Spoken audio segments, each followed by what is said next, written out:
Olá pessoas, bem-vindos ao canal, meu nome é Diana Martins e hoje eu vou falar um pouquinho sobre inveja e comparação no mundo literário, mais especificamente no mundo da escrita, né? Eu queria só começar e falar que se comparar com as outras pessoas e sentir inveja de fulaninho ou ciclano é a coisa mais normal do mundo. Na verdade, é normal, esperado, existe uma cultura dentro do mundo literário, logo no início de quando você vai colocar uma carta pedindo agenciamento para um agente literário, que você tem que pegar o seu livro e comparar com alguns exemplos de outros autores para saber onde seu livro ele vai ficar na estante. Então, logo no início, as pessoas comparam o seu livro. E vamos dizer que é o momento de procurar um agente, mas aí tem o segundo momento. O momento de que os leitores vão comparar o seu livro com outra pessoa, o momento que os revisores comparar o seu livro, os editores vão comparar o seu livro. Então, comparar autores com outros autores é uma coisa normal. As pessoas às vezes fazem isso por diversão, porque às vezes é divertido falar que fulaninho parece que fulaninho ou não. Mas isso é uma coisa tão normal, mas eu não acho que é uma coisa que a gente discute muito, sabe? Tipo, tem essa cultura da comparação, mas a gente não fala sobre o que essa cultura da comparação faz, que inevitavelmente vai criar inveja entre escritores. É normal criar essa cultura da inveja, né? Infelizmente é normal. Mas como lidar com isso? E aí eu fiquei pensando assim, como eu lido com isso, como isso poderia ajudar você. Primeiro eu queria falar que na cultura de hoje em dia, a gente fala muito das coisas que a gente são positivas nas nossas mídias sociais. Então é difícil você pegar um autor que vai falar, tipo, nossa, eu peguei um manuscrito hoje e o revisor fez um trabalho horrível e eu odiei, eu tive que refazer, eu vou ter que gastar, sei lá, mais R$1.000 para ajeitar esse problema. Ou outra pessoa, um autor, ele conseguiu uma publicação tradicional, mas a equipe de marketing dele não vai fazer o trabalho que ele achou que ia fazer, ele vai ter que fazer o marketing sozinho.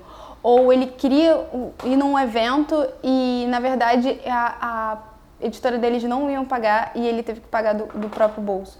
Então, a gente não mostra essas coisas, esses lados feios nas nossas mídias sociais. A gente só mostra que o livro saiu pronto, a gente só mostra que o marketing está feito, a gente só mostra que o cara foi evento literário. A gente não fala sobre todas as coisas negativas que chegaram a esse ponto. E isso parece que a vida dessas pessoas podem ser incríveis, mas na verdade não são, porque nem a vida de ninguém é incrível, sério. De ninguém. É impossível a vida de todo mundo ser incrível. E aí vem as comparações, que eu acho que são as comparações mais absurdas. Quando a gente compara o nosso livro com um autor, tipo, que não tem nada a ver com a gente. Uma pessoa que está 15 anos no mercado e é um cara que está na lista do New York Times. E eu, sei lá, sou uma autora independente. Cara, não tem como comparar, porque eles não começaram da mesma base, sabe? Então, o jogo da comparação, ele pode ser meio absurdo nesse sentido, porque a gente só compara coisas específicas que a gente decide que a gente gosta e a gente não vê todo o resto, sabe? Por que aquela pessoa está ali? Por que ela tem, sei lá, aquela equipe de marketing? Ou por que essa pessoa tem o número X de vendas ou o número de reviews? A gente não olha como um todo.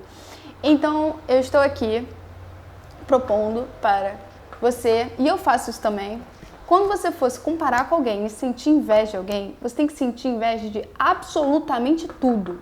De tudo mesmo. Tem que ser do lado ruim também. Então, se você, sei lá, vamos pegar um Edgar Allan Poe. Você acha o Poe incrível? Beleza, não tem problema. Você pode se comparar com ele e ficar com inveja de tudo. Principalmente de como ele foi basicamente um bêbado falido e que morreu novo. E aí você fica tipo, nossa, será que vale a pena me comparar com ele? Eu não sei se vale. Enfim, eu sei que não vale. E se essa comparação não servir, porque foi muito aleatória, você tem que pensar nas suas histórias.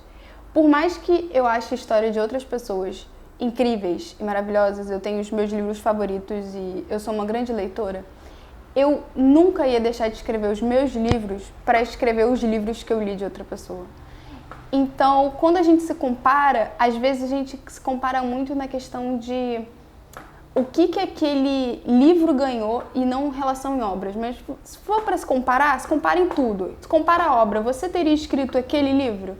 Você gostaria de deixar de escrever o livro que você escreveu para escrever aquele livro? Eu sei que eu não tenho nenhum interesse em fazer isso. Então, quando você parte desse princípio, você pensa, cara, cada um tem uma jornada, cada um tem um tempo. Pode ser que hoje, fulaninho que você super tá se comparando, esteja lá, seja o rei da cocada preta, mas daqui a 2 anos, 3 anos, você pode ser o rei da cocada preta também. Ou pode ser que demore mais que isso, ou pode ser que você não se importe em ser o rei da cocada preta. O que eu acho que é importante também, engraçado de se falar no trabalho de escritor, é que é uma coisa extremamente solitária e que a gente não precisa de validação durante o ato da escrita. Eu não preciso que ninguém chegue de noite para mim quando eu vou escrever e fale assim, vai lá, escreve. Eu não preciso disso, eu não preciso que alguém leia um parágrafo meu e falar, vai lá, continua. Eu só vou continuar porque eu tô a fim de continuar e eu não vou deixar de escrever minhas histórias. Então, quando você continua não esperando alguma coisa em retorno e faz porque você só não sabe viver sem fazer aquilo, você só faz, sabe? Pra que você vai se comparar? Será que você quer gastar esse tipo de energia? Toda vez que eu começo nessa coisa de tipo, fulaninho fez isso, fulaninho fez aquilo, eu fico tipo, Diana, respira. Você teria escrito livro? Não, não teria escrito livro. Você deixaria de escrever o livro que você está escrevendo? Não, não deixaria. Então parou aí. Então, basicamente é o seguinte, se comparar é normal, é a prática do mercado, não se sinta mal por se comparar das pessoas, mas não entra numa noia de ficar super se comparando, porque não vale o seu tempo e não vale a sua energia. Quando você se comparar, tenta se comparar em relação aos lados, vê o lado negativo também, não vê só o lado positivo do que você gostaria de ter e que você não tem. E pensa nos seus livros, acima de tudo, pensa nos seus livros e nas suas obras. Será que você deixaria de escrever os seus livros para escrever o livro dos outros? Provavelmente não, eu sei que eu não faria isso. E aí depois que você respirou, teve esses 5 minutos de pensamentos loucos enquanto você teve um ataque de inveja ou comparação, respira e sai dessa, sabe? Porque não vale. Mas acho que é isso, gente. Se vocês curtiram o vídeo, deixa o seu like. Quem quiser me seguir nas mídias sociais, é só me seguir lá. E é isso. Tchauzinho!